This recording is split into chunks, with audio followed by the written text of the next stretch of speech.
नमस्कार बच्चों, आज हम लोग समजातीय श्रेणी, जिसको कि इंग्लिश में होमोलोगस सीरीज बोलते हैं, उसके बारे में पढ़ेंगे। इसकी परिभाषा कुछ इस प्रकार है। यौगिकों की ऐसी श्रृंखला जिसमें कार्बन श्रृंखला में स्थित हाइड्रोजन को एक ही प्रकार का प्रक्रियात्मक समूह प्रतिस्थापित करता है, उसे समजातीय श्रेणी कहते हैं।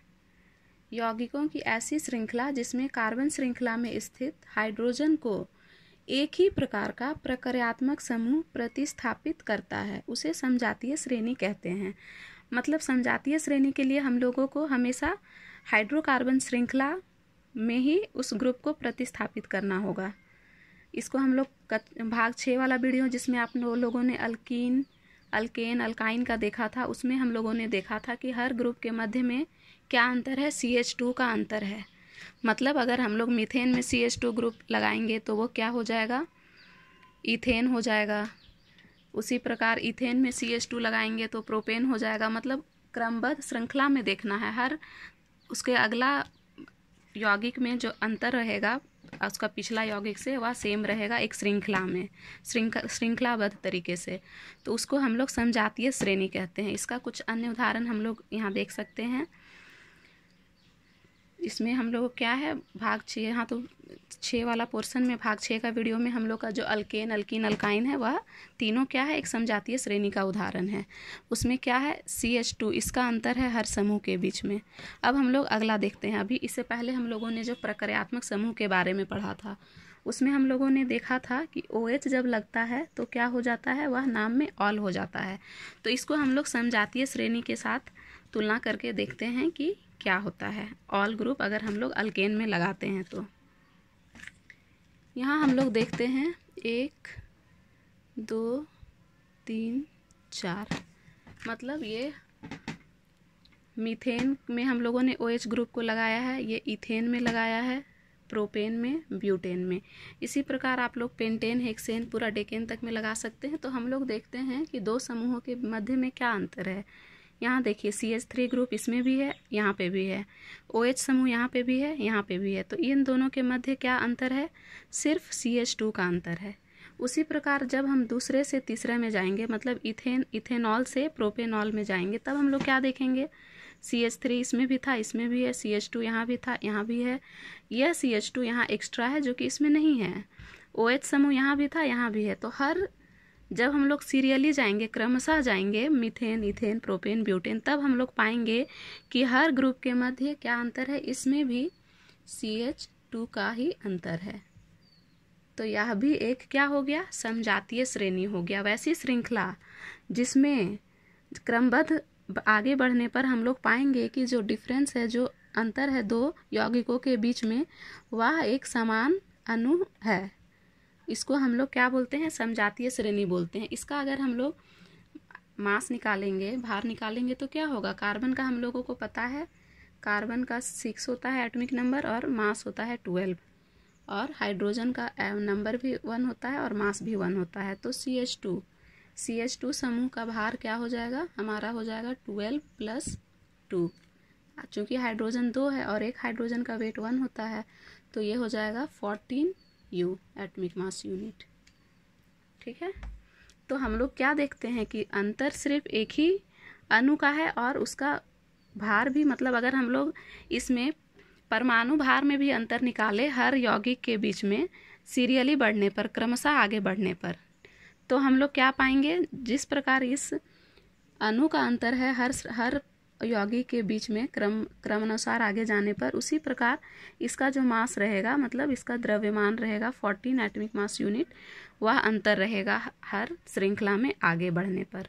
इसको हम लोग आगे और बढ़ते हुए लिख सकते हैं, जैसे कि इसमें हम लोगों ने 1 2 3 4 कार्बन का श्रृंखला लिया हुआ है, तो हम लोग 5 6 7 8 हर बढ़ते हुए जाएंगे तो भी देखेंगे 4 से जब 5 में जा रहे हैं तब भी वह अंतर उतना ही है, 5 से 6 में जाएंगे तब भी वह अंतर इतना ही है। तो समजातीय श्रेणी वैसी श्रेणी या श्रृंखला है जिसमें हम आगे बढ़ने पर, क्रमशः आगे बढ़ने पर देखते हैं कि दो यौगिकों के बीच का अंतर जो है वह समान रहेगा, सब में वो सेम डिफरेंस रहेगा, उसको हम लोग समजातीय श्रेणी कहते हैं। उसी प्रकार हम एक और दूसरा समजातीय श्रेणी का उदाहरण देखते हैं, जिसको कि हम लोग अल्कीन समूह से लेते हैं। जब अल्कीन ग्रुप रहेगा, अल्कीन का जब यौगिक रहेगा तब क्या होगा। अल्कीन में जैसा कि हम लोग जानते हैं एक कार्बन कार्बन डबल बॉन्ड जरूर होता है, ठीक है। इसमें अगर हम लोग देख लेते हैं अल्कीन का पहला सीरीज तो हमारा नहीं होगा क्योंकि इसमें दो कार्बन जरूरी है, तो C2 से एग्जिस्ट करता है C2H4, ये होता है अल्कीन का सूत्र। उसी प्रकार इथीन का, उसी प्रकार प्रोपीन का होगा C3H6, ये तो हम लोग पिछले के वीडियो में देख चुके हैं। तो अब इसमें अगर हम लोग एक कोई भी ग्रुप लगाते हैं, प्रक्रियात्मक समूह या विषम परमाणु, एक क्लोरीन लगाते हैं, ठीक है, सारे श्रृंखला में, जैसे 1 में ये हो गया, 2 में ये हो गया, 3 में हो जाएगा C4H8 हो जाएगा, उसी प्रकार 4 नंबर में हो जाएगा C5H10 हो जाएगा। तो अगर हम लोग एक हाइड्रोजन के बदले एक क्लोरीन लगाते हैं तब क्या होगा, इसमें देखते हैं।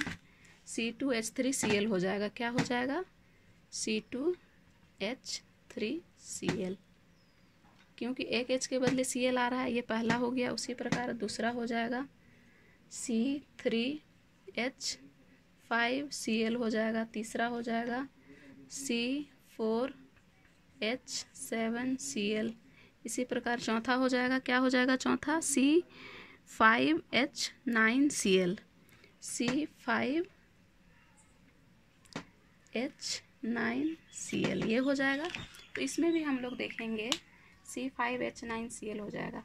तो हर यौगिक के मध्य, इससे यहाँ जाएंगे तब हम लोग क्या देखते हैं, यहाँ C2 था, यहाँ C3 है, एक C एक्स्ट्रा है, यहाँ पे भी देखिए 3 था, यहाँ 5 है, तो कितना ज़्यादा है, इससे 2 ज़्यादा है। तो हर श्रृंखला में, चाहे हम लोग अल्कीन में किसी प्रक्रियात्मक समूह को प्रतिस्थापित करें, चाहे अल्काइन में, लेकिन हम लोग श्रृंखलाबद्ध उसको देखना है। मतलब 1 से 2, 2 से 3 क्रमानुसार या समजातीय श्रेणी में यह वर्ड आप लोगों को लिखना जरूरी है कि श्रृंखला या क्रमानुसार।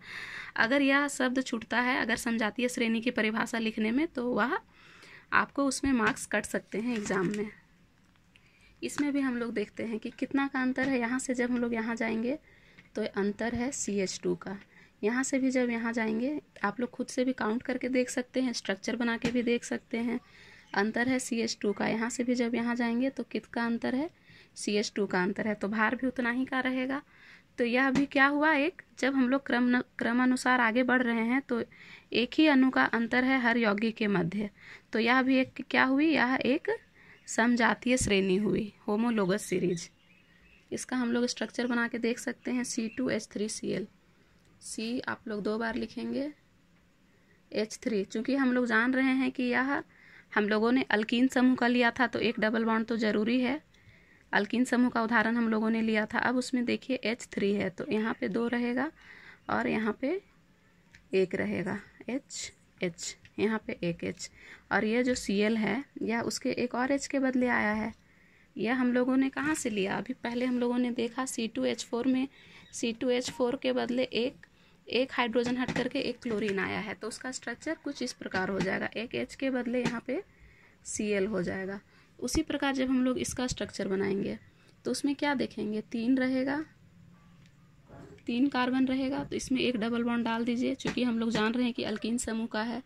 यहाँ पे 2 रखिए, यहाँ पे 1, यहाँ पे 2। अब देखिए इस कार्बन के भी 4 हैं, इसके भी 4 हैं, सारा का आबंध पूर्ण हो रहा है, तो हम लोग एक Cl को यहाँ पर लगा देते हैं। तो इसमें भी हम लोग देखेंगे इस और इसके मध्य में यह तो संरचना सेम है और यह भी संरचना सेम है, तो अंतर किसका है, 1 2 3 CH5, यहाँ पे भी एक H आएगा क्योंकि हम लोगों को इसमें एक ही डबल बॉन्ड है। तो हम लोग देखेंगे कि अंतर है क्या, C और H2 का। यहाँ पे देखिए 2 कार्बन है, यहाँ पे 2 कार्बन है, एक एक्स्ट्रा है। अब यहाँ हाइड्रोजन देखिए 1 2 3 है, यहाँ पे 1 2 3 4 5 है। वो फार्मूला से भी आप लोग निकाल सकते हैं